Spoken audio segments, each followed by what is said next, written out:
Yeah. So we're going to start to speak in English. Roberto, can Okay, you perfect. please introduce yourself? Okay. Hi.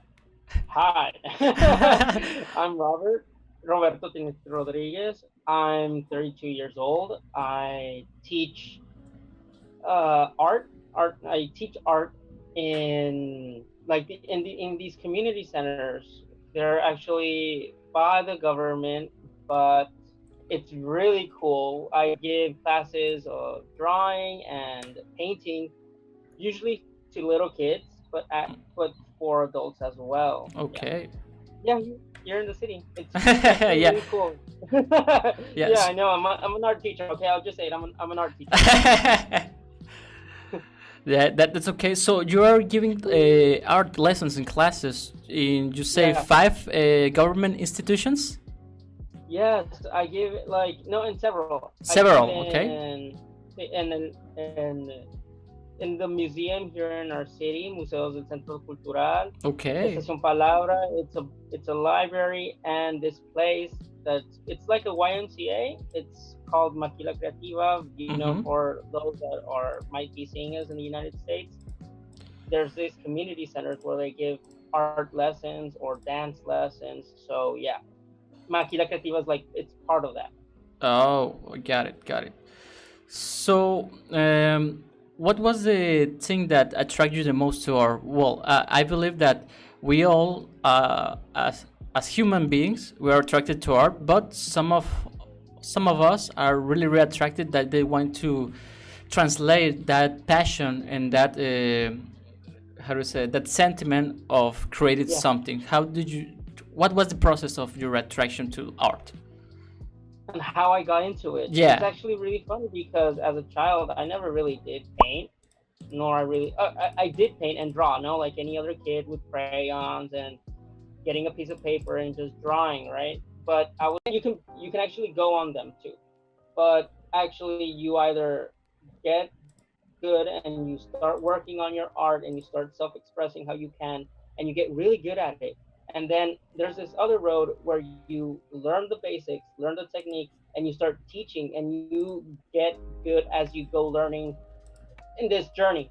And my process, I started like everybody else, like lay low, not very good at it. Mm-hmm. Yeah. it's you get to learn, you get to make mistakes. It's painting, it's messy, but as a process, you go growing. How you say like, how did you do it without with the confidence, right? Well, you just like throw yourself at it. If it's good, if it's not, I've seen like many people when they start painting, they just throw their work out there. Yes, that's the only way you can do it. Like you have to like say, this is my work, this is how I'm doing it right now, and you just brace yourself for the criticism. But it's actually it's a very good way just to like throw it out and just do it and forget about what they'll say. Yeah. That's my only point.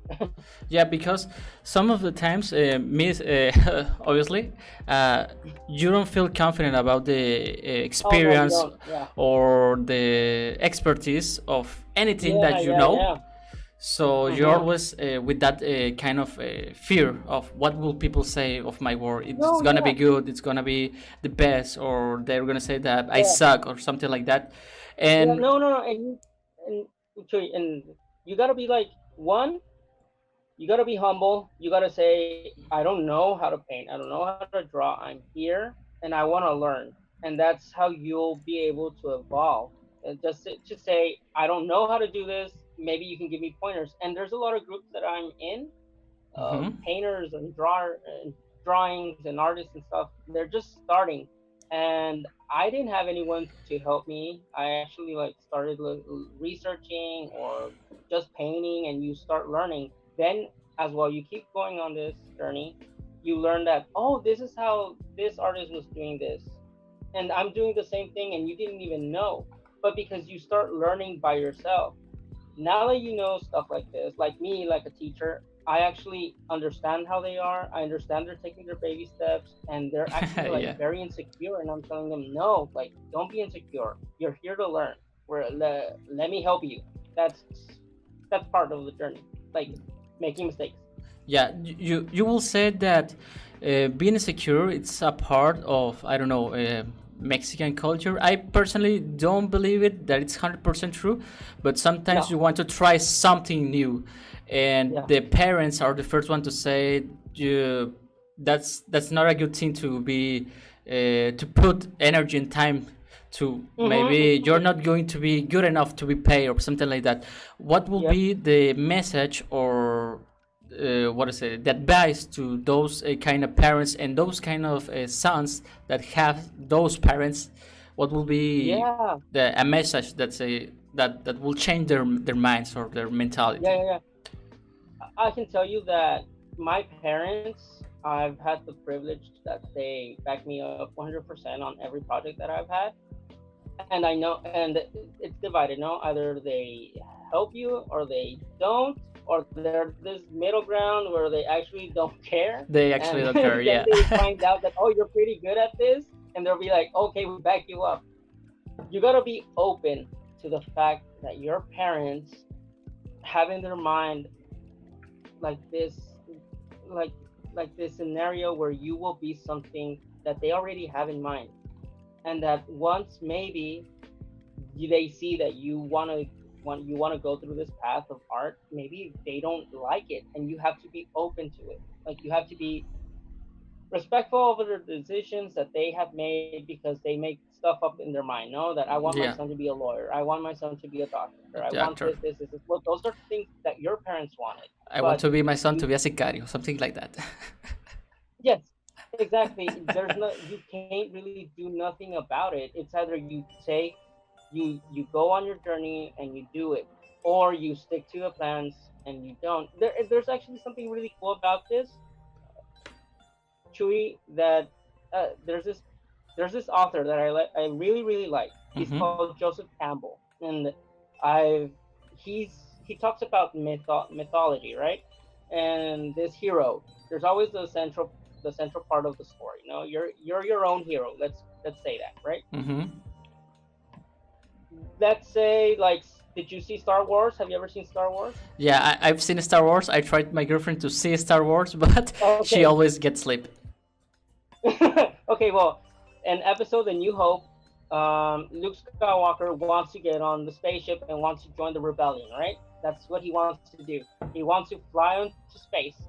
But then there's Aunt Beru and Uncle Ben, and they tell him, "No, I need you here home, and I need you to be a farmer." But then the dreams of of Luke Skywalker is to be a rebel, to go fly into space and go into these huge, beautiful journeys right into space. Hmm. So you're, he's got parents that are not very supportive on what he wants to do, but then life opens you and gives you the opportunities to go and join those adventures. It's very funny because I actually, before I started working as a Hmm. teacher, I was Yeah. working in construction, right, with my dad.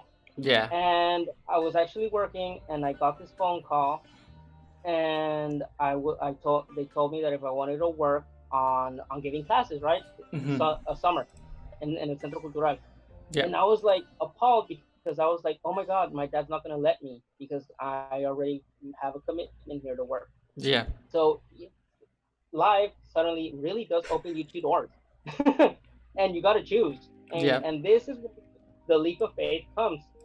Like every hero has to jump onto the unknown, and I really encourage people that if they really want to start in the art, you jump at that door. If it's open, you jump at it and you don't go back. You don't look back.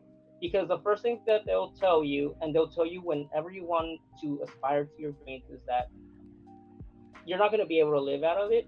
You're Hmm. going to die of hunger. You're going to be homeless, right? And you start getting all these stuff in your head, and you might believe it, but it's not going to happen. And if it does, well, maybe it wasn't your path, and you start and you get up again and you start to work. Like, it's trial and Yeah. error. Yeah. That's my message to the kids that don't get the support from their parents. Jump at it, do it. It's gonna be okay. If nothing happens, well, then you just start working again. It's not. the end of the world.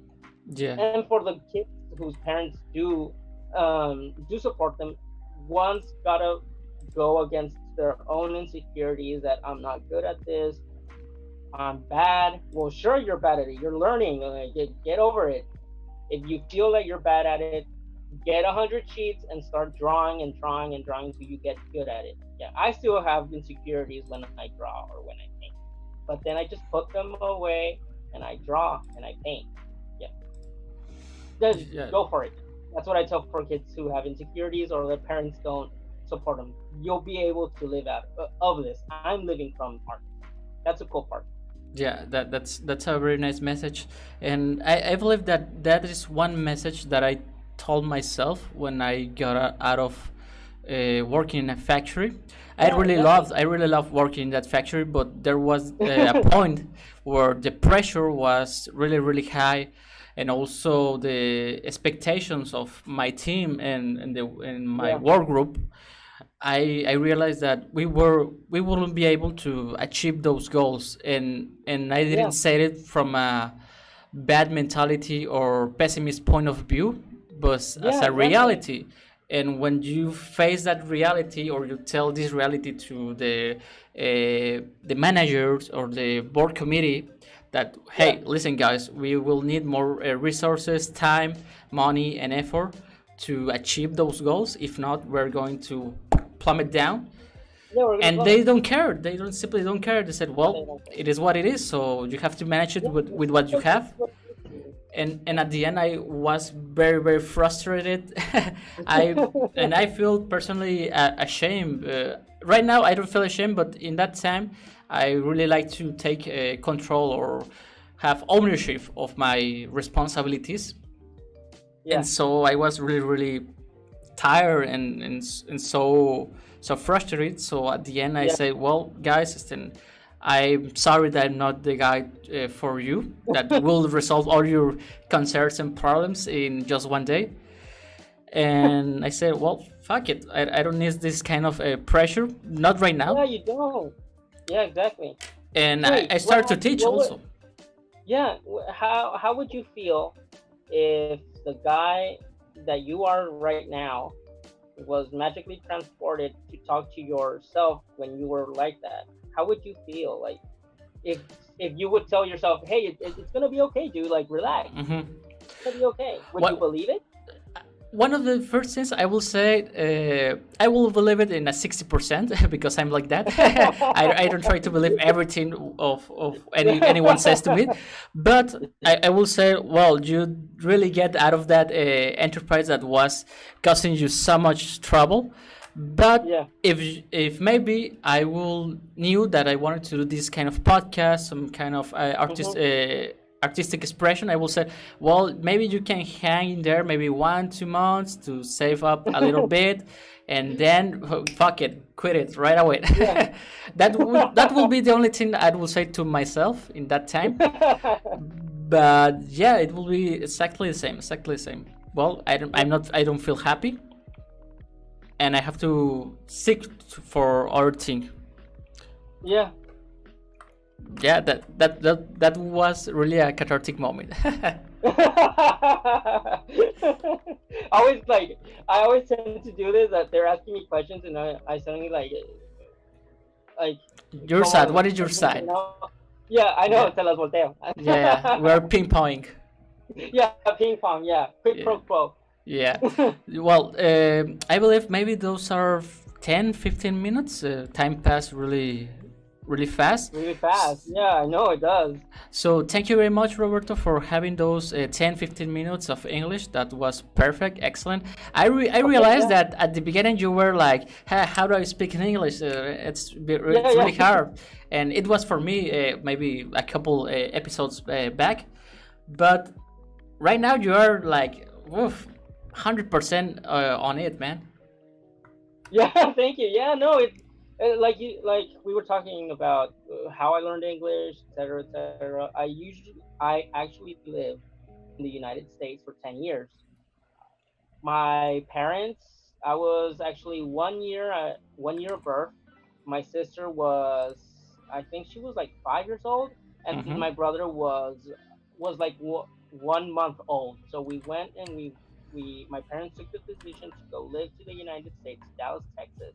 We went there. We stayed for 10 years, and my dad got a nice job offer here in Mexico. We're actually Mexicans, okay? Mm-hmm. Yeah. And I didn't know Mexico, and I didn't know what how this place was. My upbringing was very North American, Mm-hmm. although my parents are Mexican, but our upbringing, the Yeah, the school whole system, education, the kind of the whole friendship that education you was can make. very North American. Yeah, very like The Simpsons and the sitcoms that we watch. Right? It Yeah. was a very North American home upcoming.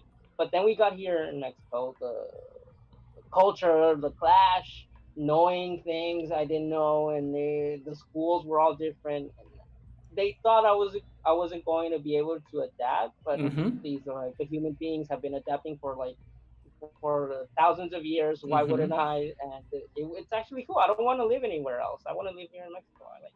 Yeah. So, well, before we start to speak more in English and we tell Yeah. all about your story, I think that we're gonna finish